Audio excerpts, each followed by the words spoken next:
السلام علیکم ناظرین، میرا نام سکندر ہے، میری عمر 20 سال ہے، میں سیالکوٹ میں رہتا ہوں۔ میری فیملی ٹوٹل 4 افراد پر مشتمل ہے۔ میں، میری بھابھی، میرے بڑے بھائی عرفان اور امی۔ ہمارا گھرانہ کافی مذہبی سا تھا، اس لیے ہمیں باہر زیادہ آوارہ گردی کرنے کی اجازت نہیں تھی، اور ہماری بہن بیٹیاں بھی گھر سے باہر نکلتے وقت حجاب میں نکلتی تھی، اور حجاب کے بغیر ہمارے گھر سے نکلنے کی پابندی تھی۔ میرے ابو آج سے 10 سال پہلے ہی انتقال کر گئے تھے۔ میری امی کا نام سگرا بی بی ہے۔ امی کی عمر تقریباً 35 سال ہے۔ میری بھابھی جس کا نام نادیہ ہے، میری بھابھی کی عمر تقریباً 25 سال ہے۔ میرے بھائی عرفان کراچی میں جاب کرتے ہیں، اس لیے وہ 6 ماہ بعد ہی گھر واپس آتے ہیں۔ میری بھابھی بھائی عرفان کے پیچھے کافی اکیلے پڑ جاتی ہے اور کافی اداس رہتی ہے۔ میں بہت کوشش کرتا تھا کہ بھابھی کی اداسی دور کر سکوں اور اس کو کھیل کود میں اور باتوں میں الجھا سکوں تاکہ بھابھی بھائی کی کمی محسوس نہ کریں، مگر بھابھی روز بروز کمزور ہوتی جا رہی تھی اور کافی پریشان رہنے لگی تھی۔ بھائی کی شادی کو ابھی 2 ماہ ہی ہوئے تھے کہ بھائی کراچی چلے گئے تھے۔ امی بھی بھابھی کو کافی ڈانٹتی تھی کہ سکندر بھائی کو اتنا یاد نہ کیا کرو، تم روز بروز کمزور ہوتی جا رہی ہو اور اپنی صحت کا خیال رکھا کرو، مگر بھابھی تھی کہ وہ دن بدن اداس رہنے لگی تھی اور اپنے کمرے میں ہی لیٹی رہتی تھی۔ سارا دن بھابھی خود کو کمرے میں بند رکھتی اور ڈپریشن کی مریض ہوتی جا رہی تھی۔ میں اس وقت اسکول میں پڑھتا تھا، اس لیے میں صبح 8 بجے اسکول چلا جاتا تھا اور شام 3 بجے اسکول سے واپس آتا تھا۔ شام کو آ کر میں کھیلنے چلا جاتا اور کھیل کر کھانا کھا کر پڑھائی کرنے لگتا تھا۔ میری بھابھی نے ایم اے کیا ہوا تھا، اس لیے امی نے کہا کہ تم اپنی بھابھی کے پاس بیٹھ کر پڑھ لیا کرو۔ مجھے بھی امی کی یہ تجویز اچھی لگی تھی اور میں بھابھی کو کہنے لگا، بھابھی شام کو مجھے اپنے پاس بٹھا کر پڑھا لیا کرو، اس سے آپ کی اداسی بھی دور ہو جائے گی اور مجھے بھی باہر ٹیوشن رکھنے کی ضرورت نہیں پڑے گی۔ بھابھی انکار کرنے لگی تھی، مگر میں نے امی کو بتایا تو امی نے بھابھی کو دوبارہ کہا اور بھابھی مان گئی تھی۔ اب میں شام کو اسکول سے واپس آ کر کھیلنے چلا جاتا اور کھیل کر شام کا کھانا کھا کر بھابھی کے کمرے میں چلا جاتا۔ بھابھی کا کمرہ اوپر والے پورشن میں تھا اور امی اور میرا کمرہ نیچے والے پورشن میں تھا۔ امی دن کو کام کاج کر کے تھک جاتی تھی اور اس وجہ سے امی جلدی سو جاتی تھی۔ میں اور بھابھی جاگتے رہتے تھے۔ بھابھی رات کو مجھے دودھ گرم کر کے دیتی، میں پی کر بھابھی کے پاس پڑھنے بیٹھ جاتا اور رات 10 بجے تک بھابھی مجھے پڑھاتی تھی۔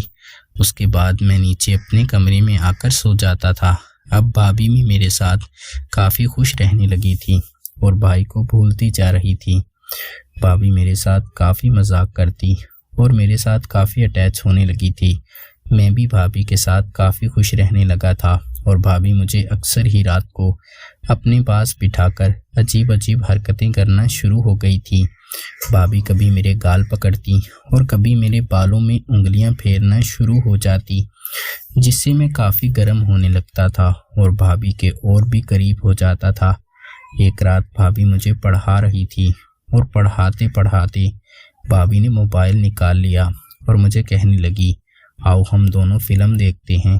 میں بھابھی کے پاس بیڈ پر ہی لیٹ گیا اور ہم دونوں فلم دیکھنے لگے۔ بھابھی نے ایک رومانٹک مووی لگائی تھی جس میں کافی گرم سین تھے، جو میں دیکھ کر جوش میں آنے لگا تھا اور میں بہکنے لگا تھا۔ بھابھی بھی اس موقع کا فائدہ اٹھانے لگی تھی اور بھابھی مجھے دیکھ کر تڑپانا شروع ہو چکی تھی۔ بھابھی میرے قریب بھی نہیں آ رہی تھی اور مجھے وہ فلم بھی دکھا رہی تھی۔ میں کافی دیر مچلتا رہا اور میرا سامان بھی کھڑا ہو چکا تھا، اب بالکل تن چکا تھا، مگر بھابھی کوئی بھی ری ایکشن نہیں دے رہی تھی۔ بس بھابھی مجھے دیکھتی اور مسکرا دیتی تھی۔ پھر میں اٹھا اور اپنے کمرے میں جانے لگا۔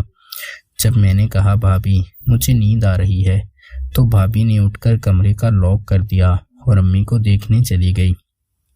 بھابھی امی کو دیکھ کر آئی۔ امی نیچے والے پورشن میں گہری نیند سوئی ہوئی تھی بھابھی نے دروازہ کھولا اور دوبارہ لاک کر کے میرے ساتھ بیڈ پر لیٹ گئی اور مجھے پیار کرنے لگی تھی۔ بھابھی میرے قریب آئی اور مجھے کپڑوں سے آزاد کر دیا اور خود بھی مجھے کہنے لگی کہ تم اپنے ہاتھوں سے مجھے کپڑوں سے آزاد کرو۔ میں نے بھابھی کو کپڑوں سے آزاد کیا اور ہم پوری رات ہی ایک دوسرے سے وہ سکون حاصل کرتی رہی جو میاں بیوی ایک دوسرے کے ساتھ کرتے ہیں۔ بھابھی اب پوری مستی میں میرے ساتھ لگی ہوئی تھی۔ مجھے کافی راحت محسوس ہو رہی تھی۔ میں زندگی میں پہلی مرتبہ وہ سکون حاصل کر رہا تھا جو ایک مرد بیوی کے ساتھ کرتے ہوئے حاصل کرتا ہے۔ بھابھی اب پورے زور ہی رات کو مجھے ٹیوشن پڑھاتی اور ٹیوشن پڑھانے کے بعد میرے ساتھ میچ کھیلتی۔ میچ کھیلنے کے بعد میں بھابھی کے پاس ہی سو جاتا۔ بھابھی صبح امی سے پہلے اٹھتی اور مجھے اپنے کمرے میں بھیج دیتی۔ بھائی جب جاب سے واپس آتے تو بھابھی مجھ سے بات چیت کم کر دیتی تھی، مگر بھائی کے سامنے بھابھی مجھے پڑھایا ضرور کرتی تھی تاکہ بھائی کو شک نہ ہو کہ میں بھائی کے آنے کے بعد بھابھی سے ٹیوشن نہیں پڑھتا۔ جب بھائی واپس چلے جاتی تو ہم پھر اپنی مستی میں آ جاتی تھی۔ بھابھی مجھ سے اکثر ہنسی مذاق میں کہتی کہ تمہارے بھائی تو بالکل ہی نامرد ہیں، انہیں وہ سب کام کرنا ہی نہیں آتا، تم زیادہ تجربہ کار ہو۔ میں مسکرا کر کہہ دیتا بھابھی آپ نے ہی سکھایا ہے سب کچھ کرنا۔ بھابھی آگے سے مسکرا دیتی تھی۔